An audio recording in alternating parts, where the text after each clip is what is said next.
अस्सलामुअलैकुम वरहमतुल्लाहि वबरकातुहू। बिस्मिल्लाहिर्रहमानिर्रहीम। लेक्चर 64 और आज हम देखने जा रहे हैं कि what is metonymy and its types. तो इसमें मैं कुछ चीज़ें वो भी ज़िक्र करूँगा जो बुक में मौजूद नहीं है, लेकिन वो मेटोनमी का हिस्सा है। तो हम मेटोनमी को हमने इस तरह टाइप्स में डिवाइड कर लिया कि कंटेनर कंटेंट्स रिलेशन, इसी तरह होल पार्ट रिलेशन, इसे ही सिनेक्डकी भी कहते हैं, सिनेक्डकी। ठीक है।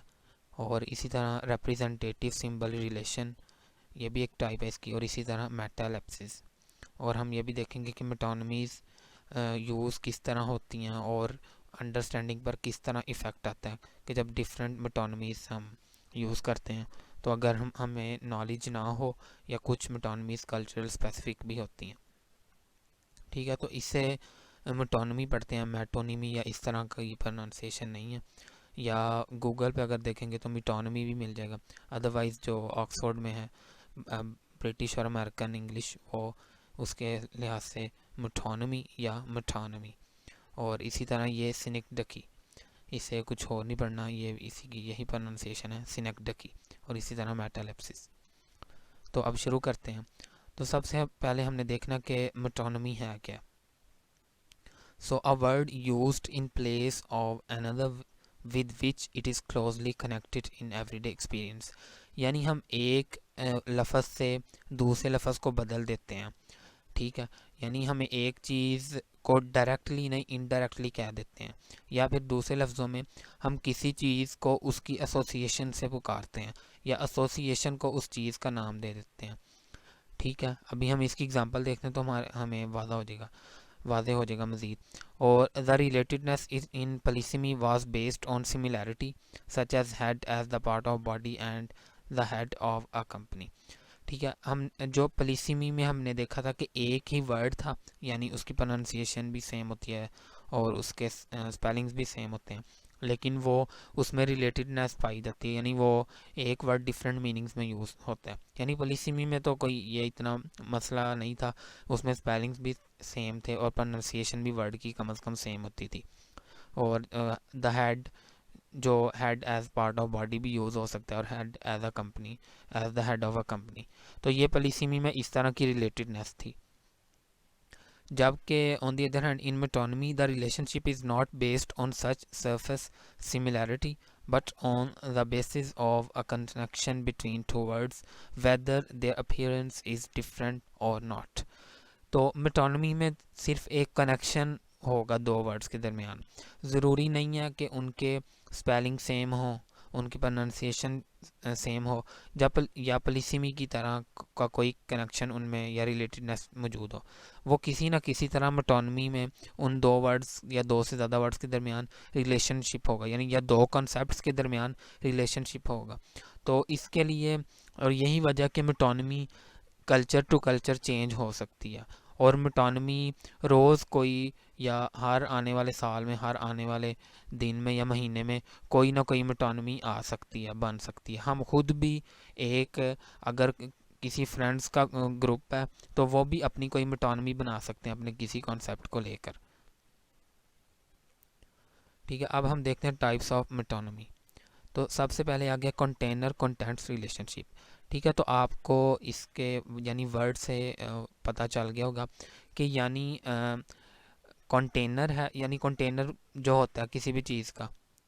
ठीक है। तो उसमें हम कुछ चीज़ें लेकर जाते हैं कंटेनर के अंदर। ज़ाहिर है, एक अगर पेट्रोल का कंटेनर है तो पेट्रोल के कंटेनर के अंदर पेट्रोल है, तो उसका यानी उस कंटेनर का जो कंटेंट है, उस कंटेनर में जो मटेरियल है वो क्या है, पेट्रोल।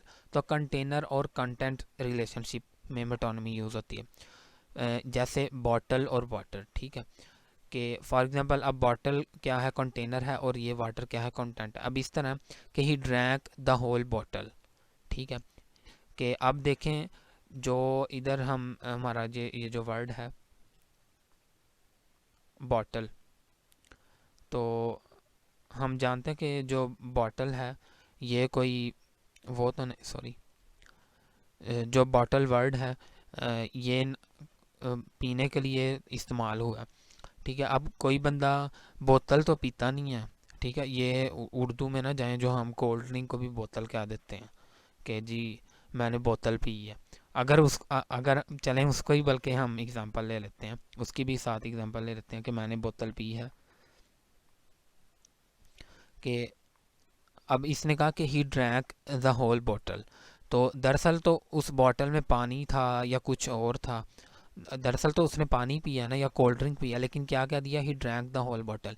इसी तरह हम उर्दू में कह देते हैं कि मैंने बोतल पी है, हालांकि वो कहना चाहिए कि मैंने मशरूब पिया, लेकिन एक मेटोनमी के तौर पर ये यूज़ हो सकता है कि मैंने बोतल पी है।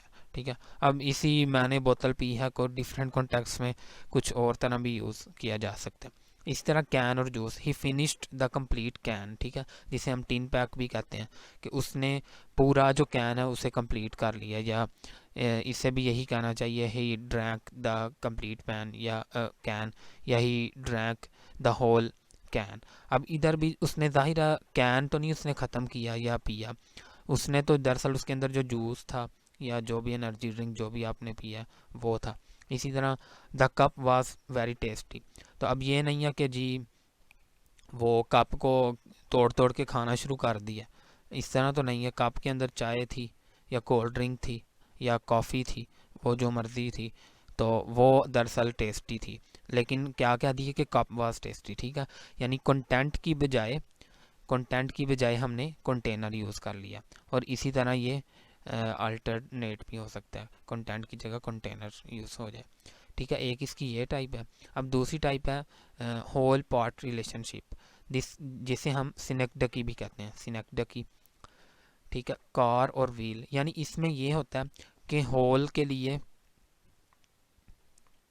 For whole part is used, या फिर वाइस वर्सा। वाइस वर्सा का मतलब होता है कि इसके उल्ट, बिल्कुल, कि एक यानी एक वजूद के लिए उसका हिस्सा भी यूज़ हो सकता है।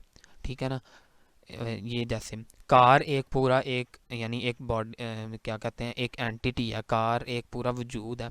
तो हमने क्या दिया, व्हील्स वर रनिंग फास्ट, तो जाहिर है व्हील्स तो नहीं वो भाग रहे, भाग तो कार रही है या जो भी है, यानी जिसके भी व्हील्स हैं, बस है जो भी है।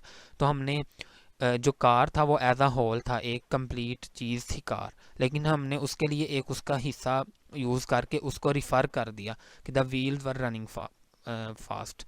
ठीक है, तो ये होता है सिनेक्डकी में कि होल पार्ट रिलेशनशिप, होल के लिए आप पार्ट यूज़ कर लेते हैं या पार्ट के लिए होल यूज़ कर लेते हैं। हाउस, रूफ, ठीक है, इसी तरह हाउस और रूफ में भी the roof was very good. तो अब अकेली तो रूफ कोई चीज़ है ही नहीं, रूफ किसकी होगी, किसी बिल्डिंग की होगी, किसी घर की होगी।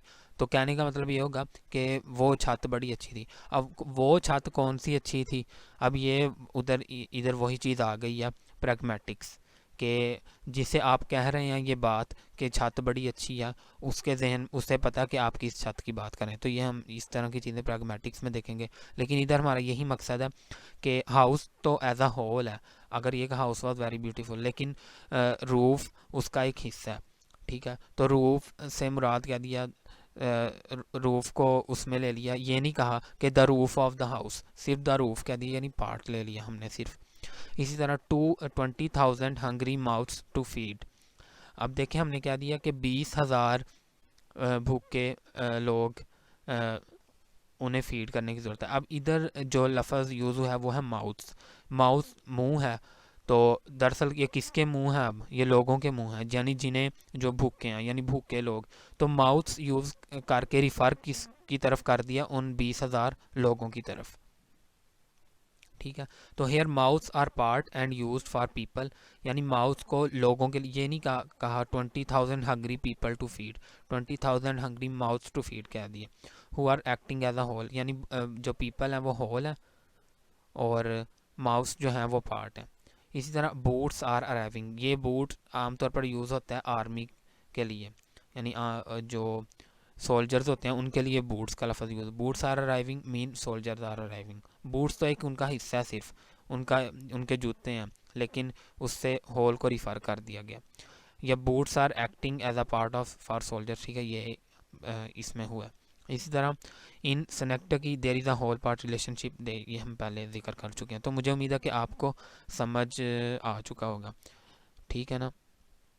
तो उर्दू में भी हम यूज़ करते हैं इस तरह, इंग्लिश में भी यूज़ करते हैं, और हर लैंग्वेज में यकीन ये चीज़ें तो यूज़ होती हैं। अब आ जाता है रिप्रेजेंटेटिव सिंबल रिलेशन, यानी इसमें यह है कि आप किसी को रिप्रेजेंट करने के लिए एक सिंबल यूज़ करने लग जाते हैं। वाइट हाउस, फॉर एग्जांपल मैं कहता हूँ, ये जो इधर एग्जांपल है कि वाइट हाउस हैज़ अनाउंस्ड। अब देखें, वाइट हाउस तो एक नॉन लिविंग थिंग है, वो एक हाउस है सिर्फ, लेकिन वाइट हाउस हैज़ अनाउंस्ड से मुराद ये है कि उधर जो प्रेसिडेंट था या उसकी जो प्रेस रिलीज जारी हुई है उससे कहा गया कि वाइट हाउस हैज़ अनाउंस्ड, तो सिंबल यूज़ कर लिया गया उसके लिए। या ये वाइट हाउस अमेरिकन प्रेसिडेंट का वो बन गया, सिंबल बन चुका है, या उसका रिप्रेजेंटेटिव बन चुका है, ठीक है। Downing Street protested. अब डाउनिंग स्ट्रीट भी एक सिर्फ जगह का नाम है, गालबन ये लंदन में है, यूके में। तो डाउनिंग स्ट्रीट वो यानी एक मार्केट है गालबन, तो उसने यानी एहतजाज किया। अब डाउनिंग स्ट्रीट तो नहीं उठ के एहतजाज करेगी कि सड़क उठ के खुद एहतजाज करेगी, यानी इससे मुराद है कि उधर लोगों ने या उधर एहतजाज हुआ, ठीक है। इसी तरह international code of justice has declared, तो इधर से मुराद, इस तरह हम कहते हैं अदालत उज़्मा ने कहा या हाई कोर्ट ने कहा, ठीक है। अब अदालत उज़्मा या ये जो चीज़ें होती हैं, अब अदालत उज़्मा तो नहीं कहती उधर, तो यानी डिसीजन तो वो जज का होता है, लेकिन वो एज आ रिप्रेजेंटेटिव उसका यूज़ हो जाता है। तो मेटोनमी हम बहुत ज़्यादा यूज़ करते हैं अपनी डेली लाइफ में ना, इस तरह सिंबल्स और रिप्रेजेंटेटिव के तौर पर भी। लास्ट टाइप है मेटालेप्सिस, तो ये दरअसल फिगर ऑफ स्पीच से रिलेटेड है। अगर देखा जाए तो मेटोनमी फिगर ऑफ स्पीच में भी आ जाती है। So it is also one of the type of metonymy. In metalepsis a word और phrase is use from figure of speech और casual words to use a new context, या to use in a new context, ये कह देना चाहिए, to use in a new context. अब इसमें यह होता है कि आप कोई फिगर ऑफ स्पीच से आप मुराद समझते हैं लिटरेरी डिवाइसेस, यानी सिमिली, मेटाफर। आप कोई फिगर ऑफ स्पीच या फिर आम जो वर्ड्स हैं उन्हें यूज़ करके ना एक न्यू कंटेक्स्ट क्रिएट करते हैं। इसकी एग्जांपल क्या है, अ लेड फुट इज़ चेजिंग मी, ठीक है ना।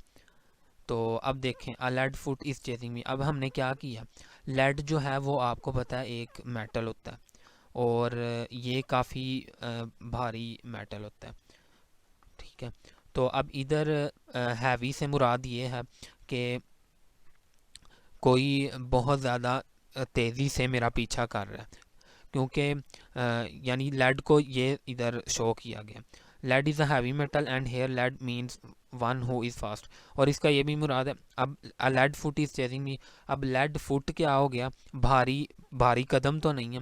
अब इससे ही मुराद ले लें कि हम जो अपनी लैंग्वेज में भारी कदम यूज़ करते हैं, वो भारी कदम इस सेंस में यूज़ नहीं करते।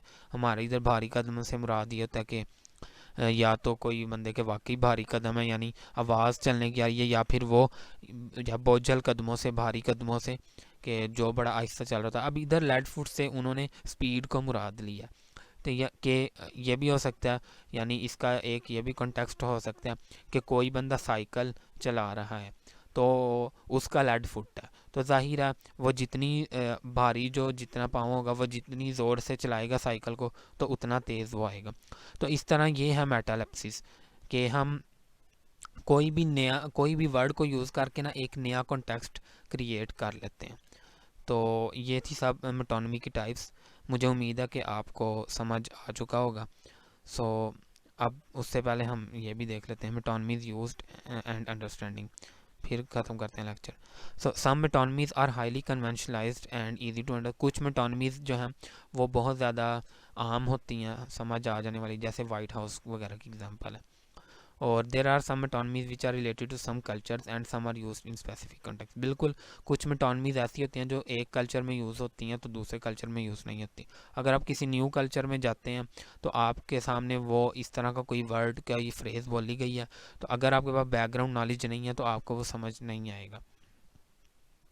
एवरी फील्ड ऑफ स्टडी में हैव इट्स ओन मेटोनमीज, बिल्कुल इस तरह हो सकता है। आप लिंग्विस्टिक्स पढ़ रहे हैं, ठीक है ना। लिंग्विस्टिक्स में जैसे हम कह देते हैं कि हाँ, where is your Noam Chomsky, ठीक है ना, ये हम प्रैग्मेटिक्स में भी एग्जांपल देखेंगे, where is your Noam Chomsky. अब इधर दरअसल नॉम चॉम्स्की ये तो नहीं है कि तुम्हारा नॉम चॉम्स्की कहाँ, इससे मुराद ये होगा कि नॉम चॉम्स्की की बुक कहाँ है तुम्हारी, ठीक है, तो इस तरह भी यूज़ हो जाता है। और I prefer cable, this metonymy is used for television programmes in countries where the television programmes में कम थ्रू केबल। अब देखें, हम भी इधर कहते हैं कि केबल लगवाई हुई या केबल लगी हुई है, तो उससे क्या मुराद होता है, हालांकि केबल केबल तो कोई भी है, यानी केबल तो एक आम तार भी है, लेकिन इधर केबल से मुराद क्या है, इधर केबल से मुराद यह है कि टेलीविज़न प्रोग्राम्स जो केबल उसके ज़रिए आएंगे। The strings are too quite, कि जो आपकी तारें हैं वो बहुत ज़्यादा खामोश हैं। अब ये ऑर्केस्ट्रा के जो हैं वो यूज़ करते हैं, यानी आम बंदे को शायद ये समझ ना लगे, यानी जो ये होते हैं वो गिटार वगैरह, उसकी जो स्ट्रिंग्स, जो तारें होती हैं उन्हें स्ट्रिंग्स कहते हैं। और the interpretation of such metonymies depend on your background knowledge about them, ठीक है, तो इस तरह की जो मेटोनमीज होंगी जो कल्चरली रिलेटेड होंगी, स्पेसिफिक कॉन्टेक्स्ट में यूज़ होती हैं, तो उनके लिए बैकग्राउंड नॉलेज होना ज़रूरी है, अदरवाइज़ समझ नहीं आएंगी। तो ये था आज का लेक्चर, मुझे उम्मीद है कि आपको समझ आ चुका होगा, और इंशाल्लाह नेक्स्ट लेक्चर लास्ट होगा सिमेंटिक्स का, व्हाट इज़ कोलोकेशन, और उसके बाद हम प्रैग्मेटिक्स की तरफ जाएंगे। So this is all about this video. अगर आपको समझ आ चुकी है तो आप सब्सक्राइब कर सकते हैं, अगर नहीं आई तो बेशक ना करें। और रिमेंबर इन योर प्रेयर्स, जज़ाकल्लाहु खैरन and thank you, and don't forget to give your feedback.